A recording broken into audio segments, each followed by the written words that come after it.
So we're starting our 2015 road trip. We're just leaving Ladner. We're going to get onto Highway 17 and then follow Highway 17 out to Highway 1, get onto Highway 1 and head up to Coquihalla up towards Kamloops. Got a full charge on the battery now and a full tank of gas. According to my range gauge here, I have about 645 kilometers of range combined.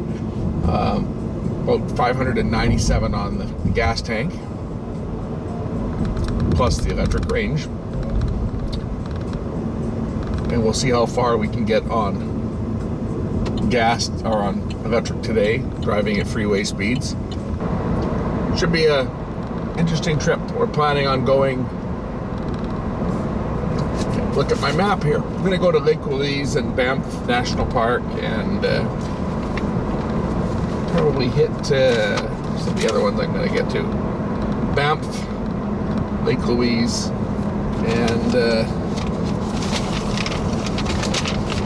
then make our way into the United States and come back through the Cascades. All in all, I think this trip should be about 10 days, I guess, on the road. Should be a good one. Hope you enjoy it. Anyway, you're going to hear me doing a rant, I'm sure, about the Volt because I have a bit of a bee in my bonnet, and I might as well go over this part right now because I'm thinking about it. In the Vancouver Sun, there was a reporter that wrote an article recently, and I say recently, within the last 2 months maybe. I think it was May he wrote it, it's now July, where he got a Volt for a test drive.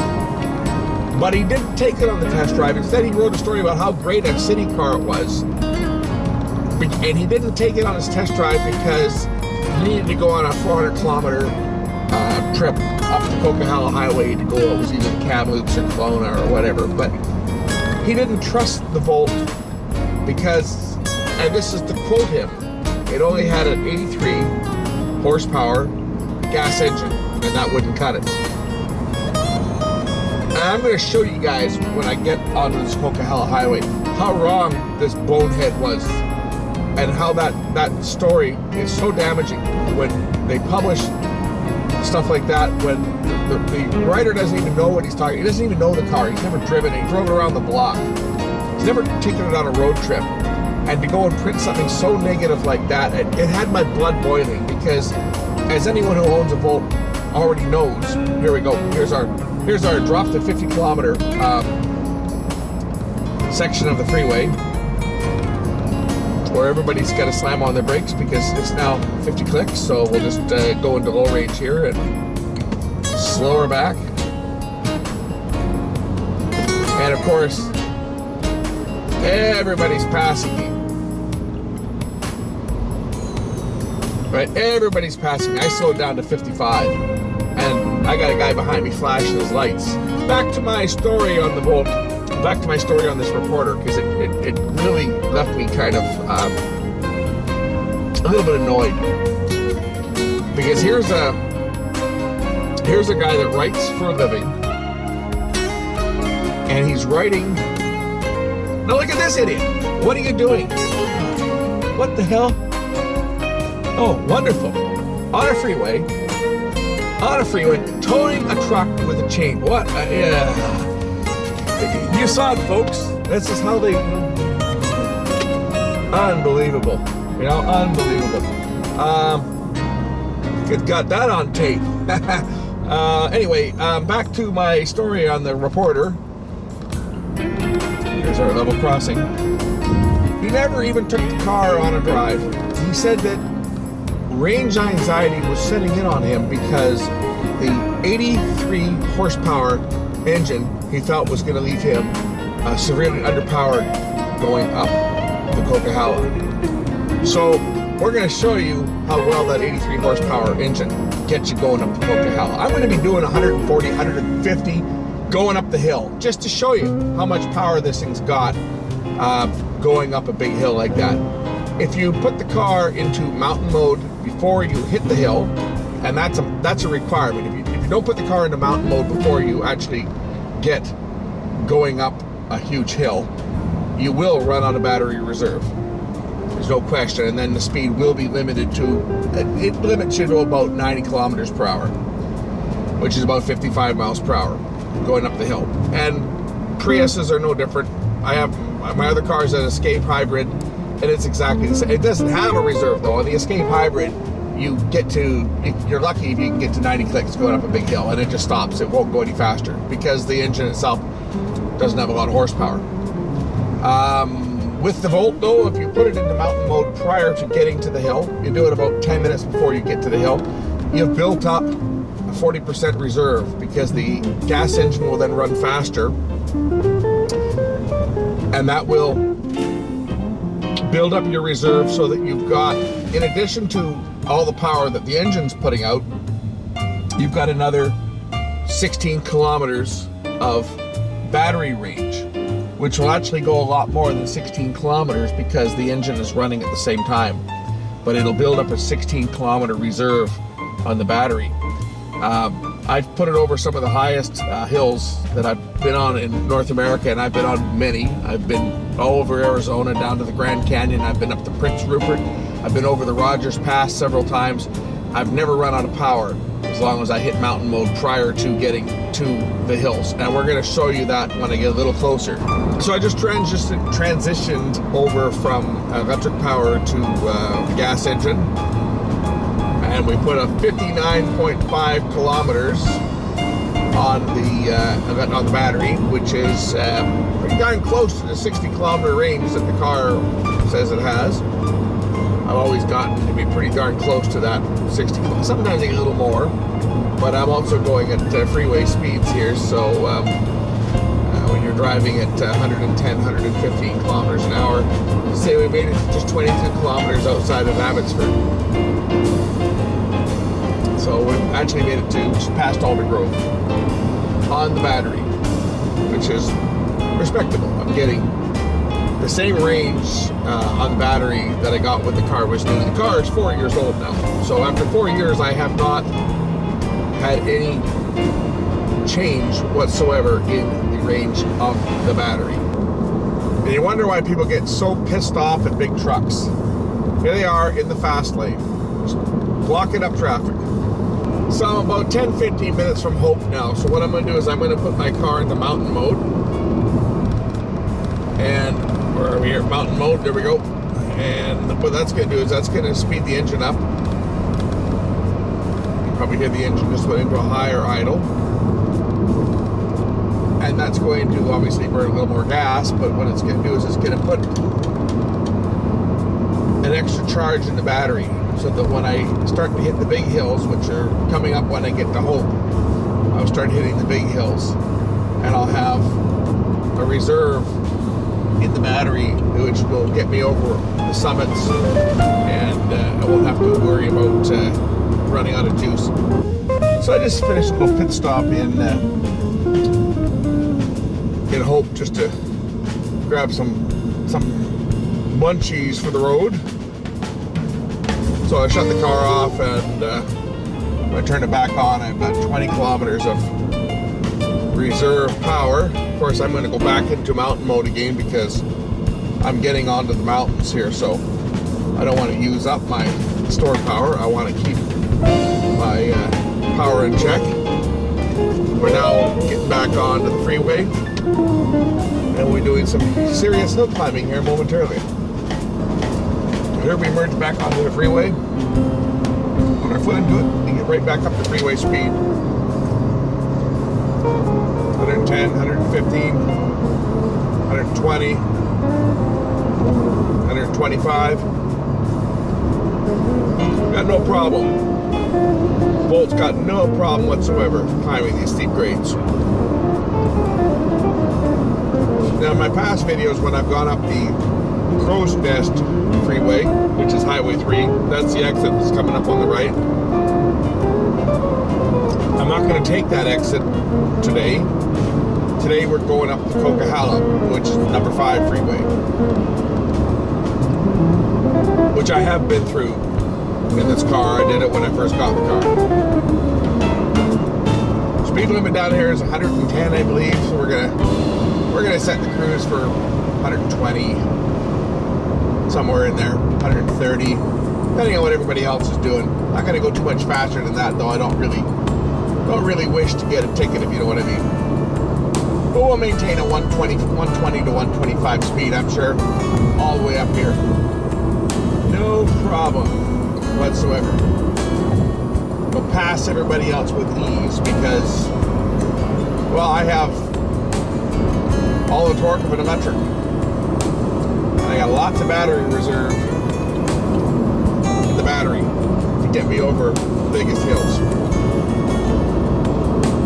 Have anybody, if any of you watch the Discovery Channel or National Geographic, there's a show called Highway to Hell that they filmed during the winter with all the wrecks on it. This is the Highway to Hell right here. This is the freeway that all those big rigs go in the ditch. This is the superhighway of British Columbia. Some people compare it to the Autobahn. Some people like to drive it like it's the Autobahn. As you can see, the speed limit now here is 120. So, saying that, I think it's time to take her up a little bit quicker than that. I'll cruise at 140. 140 is nice cruising speed up here.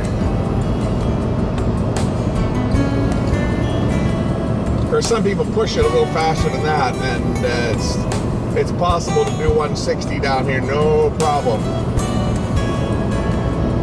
That's the speed where they impound your car, though, 160. They give you 40 over in BC. If you're going 40 kilometers an hour or more over the speed limit, you lose your car for a week and you get a massive fine.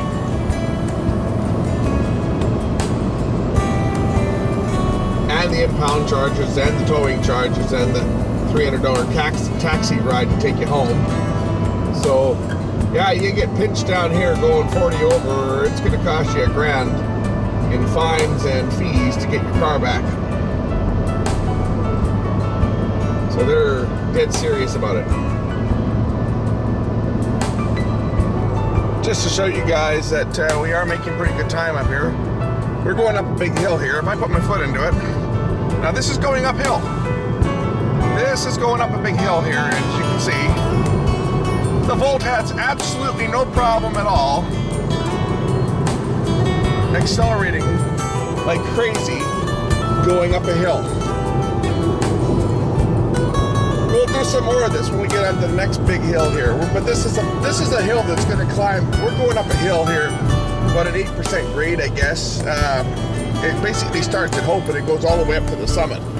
The whole thing is uphill. We'll have no problem whatsoever. This is the steepest hill on the Coquihalla. And we're still accelerating here. You look down at my speedometer here. Now I'm going up the steepest hill on the Coquihalla. And I'm going to be passing all these other cars which have got no horsepower.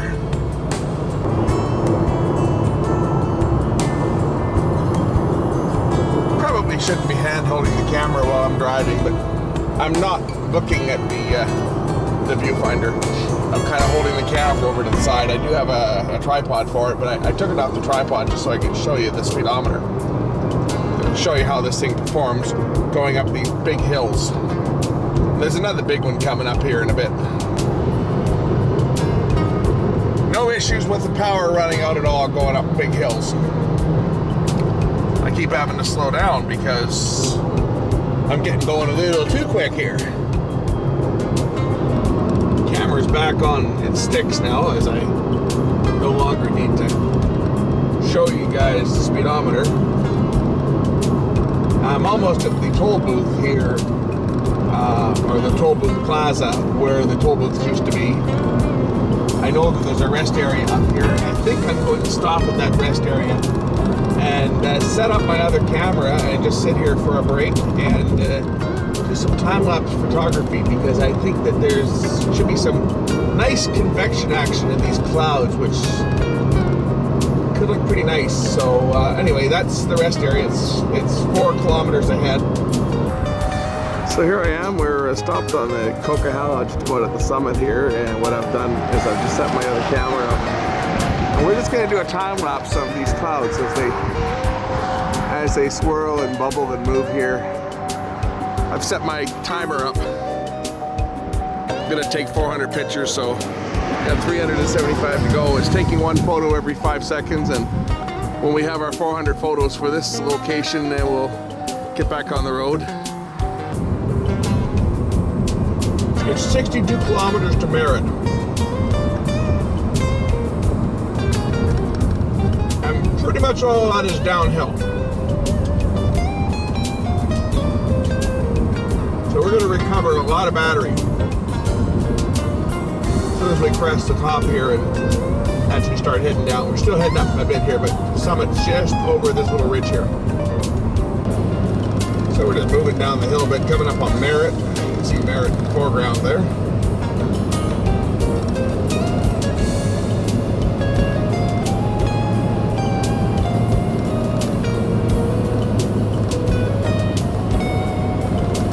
We're going to head towards Clearwater today and make our way through Valemont and then up to Jasper. And I'd like to get to Jasper at some point. That's rather slippery of you, driver. But ahead you should keep left.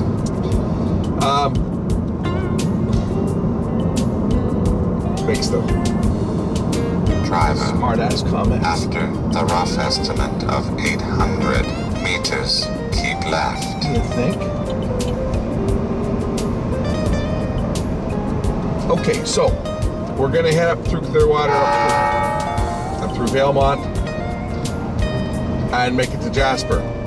And then tomorrow we'll spend the day driving down from Jasper down into Lake Louise. And I'm gonna spend a fair bit of time in the park because that's where the pictures will be, right? I want to do some video, I want to do some photos, I want to do some time lapse, and that stuff's going to be all in the park where the nice scenery and stuff is. So that's what we'll be seeking out tomorrow. I might even spend 2 days in there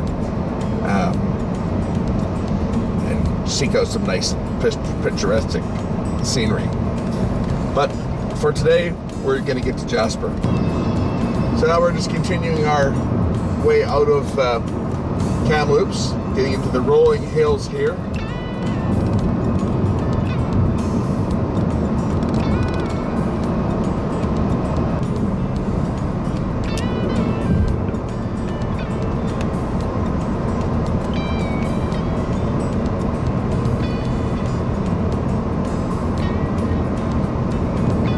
The weather forecast for today is cloudy. Yeah, you think? I couldn't have figured that one out by myself. Chance of rain and isolated thunderstorms. So we may get some active weather where we're heading. I know lightning always looks nice and it's cool, but I'm not really looking forward to what accompanies lightning. 100 kilometers to Clearwater and 480 to Jasper. So we got enough gas to get to Jasper today, and that'll be our destination for tonight, will be Jasper.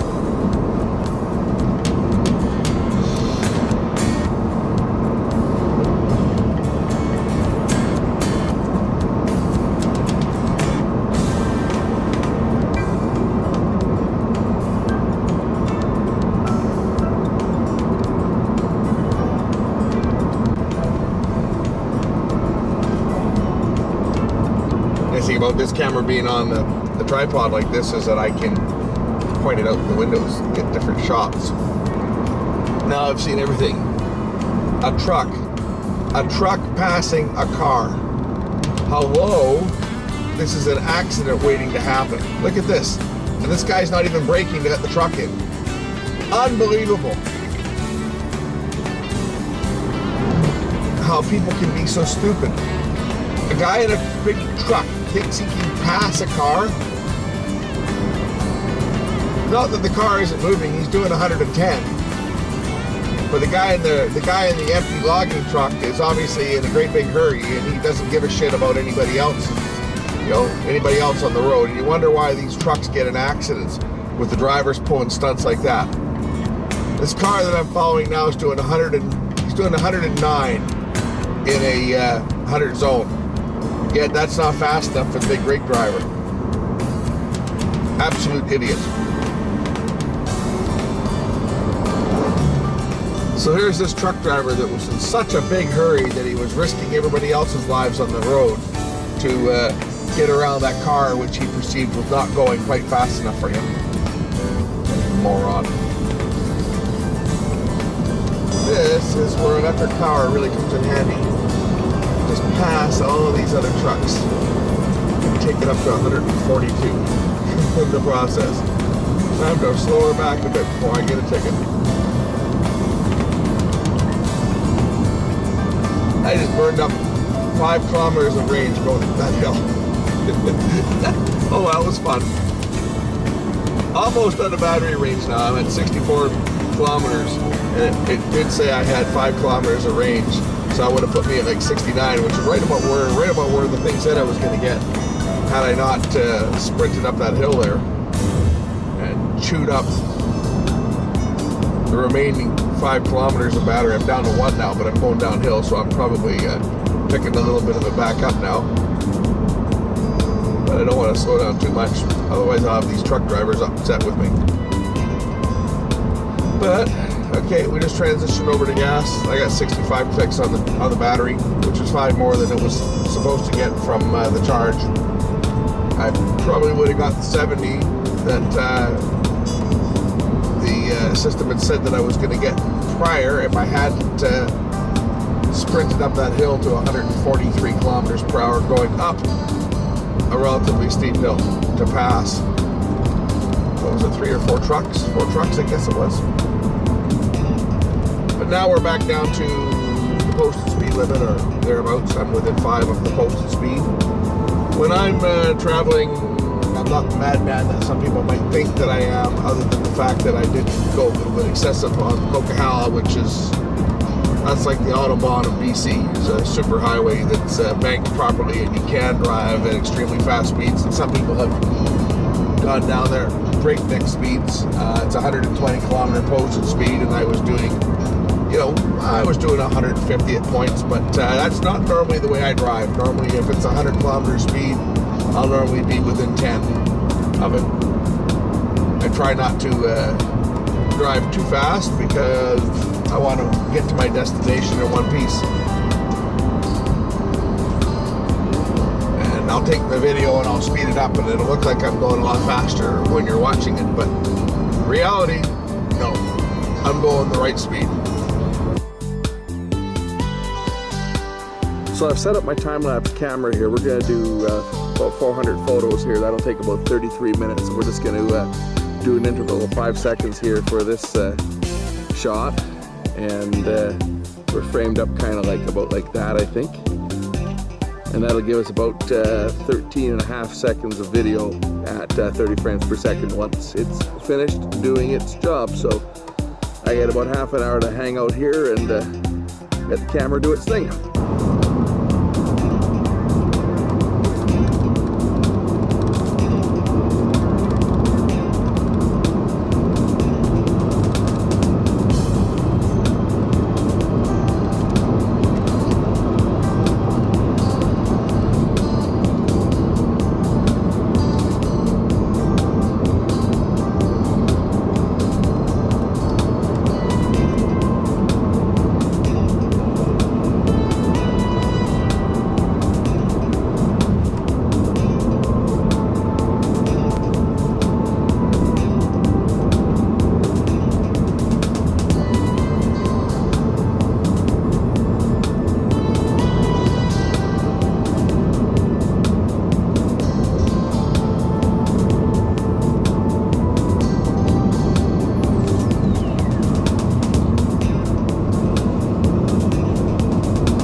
Well, I was going to try and do some time-lapse shooting. I got about 100 pictures, I think. So about 3 seconds or so of video. And then, or 3 seconds of, time-lapse video. And then this started. So we'll get back on the road. Could be nice, interesting clouds up there in those mountains up until when the rain started. You know, they say down here if you wait 5 minutes, the weather will change. There we go. 5 minutes later, it stopped raining. So we stopped for a little pit stop. Grab something to munch on while I'm driving the long, boring roads here.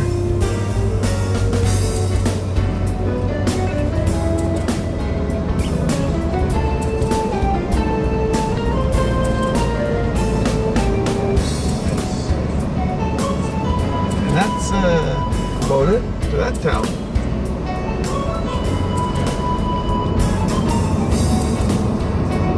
Well, the rain has let up. The sky still look pretty dark though. I was hoping for a little bit better weather than I've experienced today anyway. Not really active weather, it's cloudy. We've had a little bit of showers there, as you saw in some of the other shots. I can say it's gotten dark. In the last couple of minutes it's gotten really dark. We're into the rain and we're actually getting into the clouds too. But, I mean, we need this rain with all the fires that have been burning lately. This is going to really be a big help to get the forest fires under control in the province here. Because we've had a bad fire season this year. So the rain is ultimately what we need.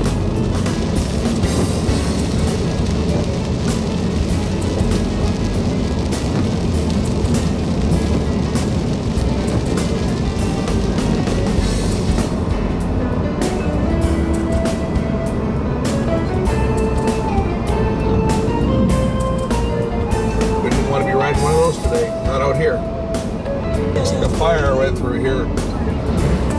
It's fairly recent. It's just, the ground is just starting to burn, spring up with new life.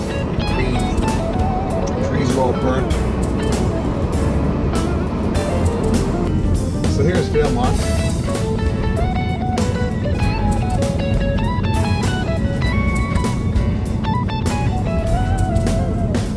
I stayed at that place right there on the left.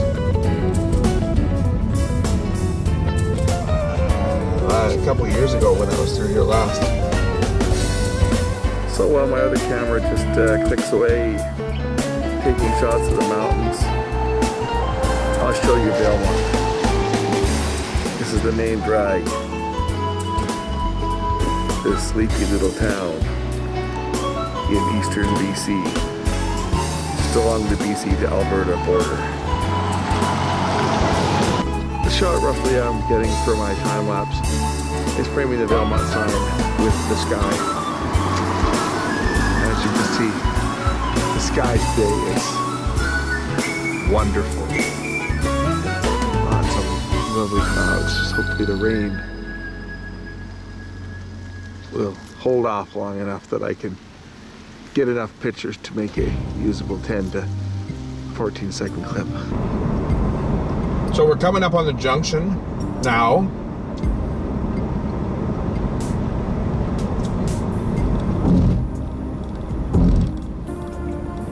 This is where the McBride-Prince George Highway comes in.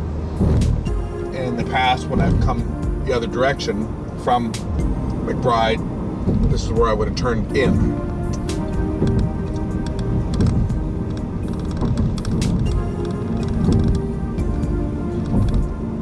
So I'm getting in Highway 16 lane.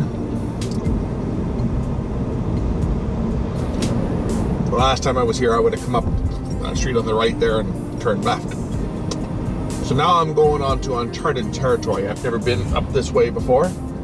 This is the first time I've been on this highway. There's 100 kilometers to Jasper, and I plan to do this in an hour.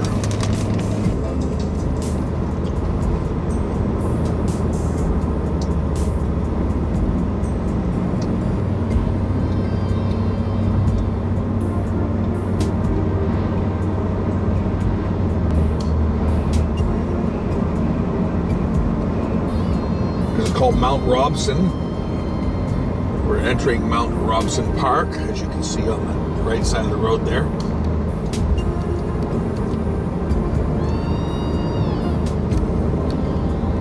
Listen to my engine howl. I just went up a big steep climb there. My engine's now still recovering the battery energy back. You can hear it. It's just a screaming.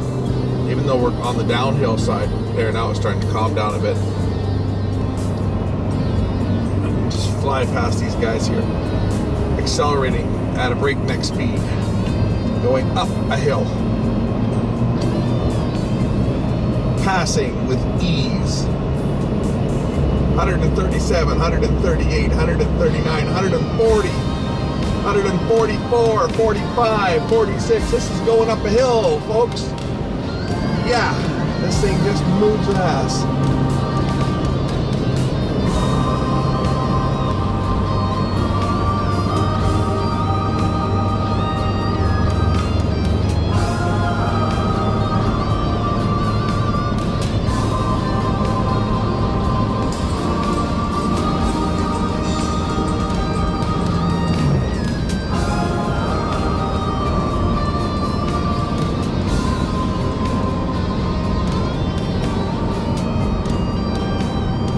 Just entering Jasper.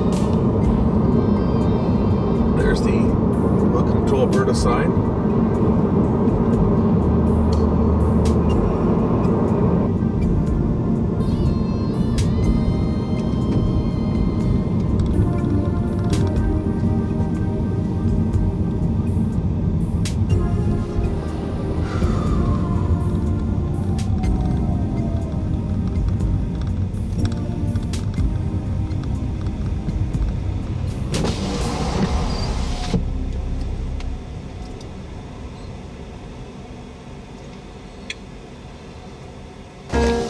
So I just had to buy my park pass, and this gives me today and tomorrow. Actually, I guess it gives me to the 17th. So today is what, the 15th? So it gives me tonight and tomorrow, because I'm going to go down to Banff Park tomorrow and stay at Lake Louise. So this gives me my pass for tonight. You gotta put a pass, you gotta stick it on your window, otherwise they'll tow you away. $19.60, I think it was. Yeah, $19.60 for 2 days. Bear warning sign. They got bears in the park. What do you think? As you can see, the weather is not really cooperating with us here. Really nice scenery if it was a clear day, but that's not happening today. Got a gray day here in Alberta. So here we are filming in Jasper, and I'll get some zoom in a bit here. Show you what's going on here on the road. We got an old train here, an old locomotive.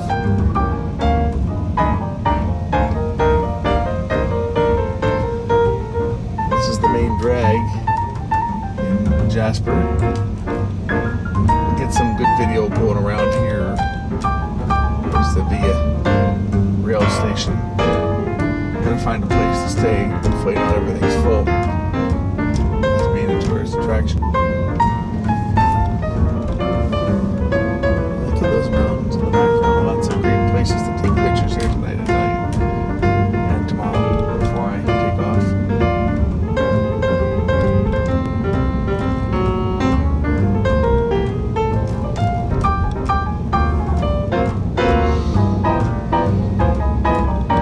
Crimson.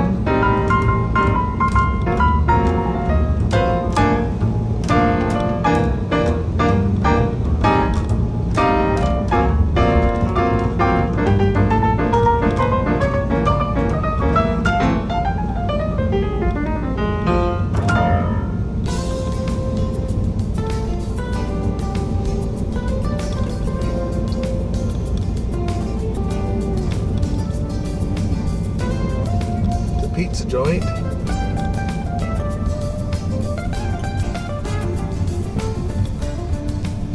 gift shops. People just parking wherever the hell they want to park.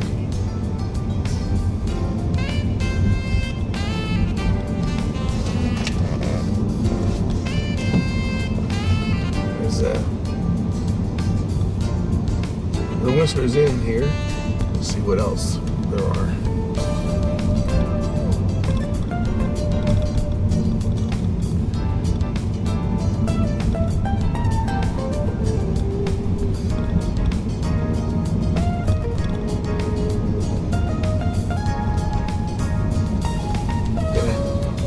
Right here at this light and see what is up this direction.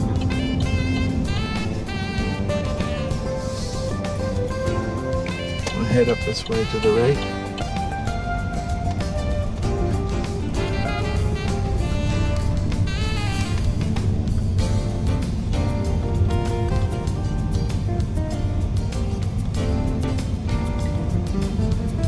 Bike rentals.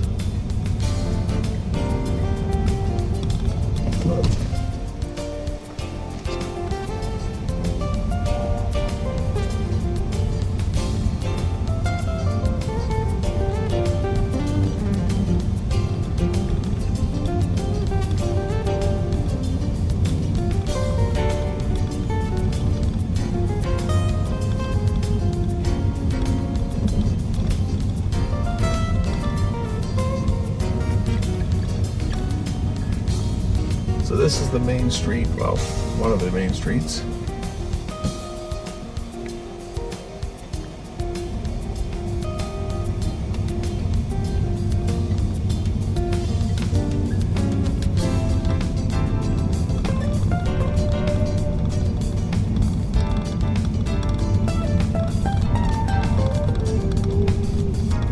Jasper Fire Hall on the left, over there.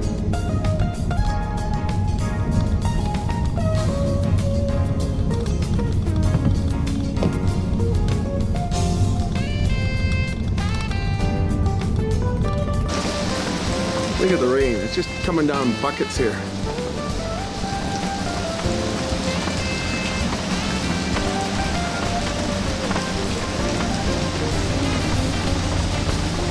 Hopefully by tomorrow the skies will clear a bit. I can get some nice photos, but as far as the night goes, I think tonight's a write-off. We're not going to be seeing much of anything here tonight.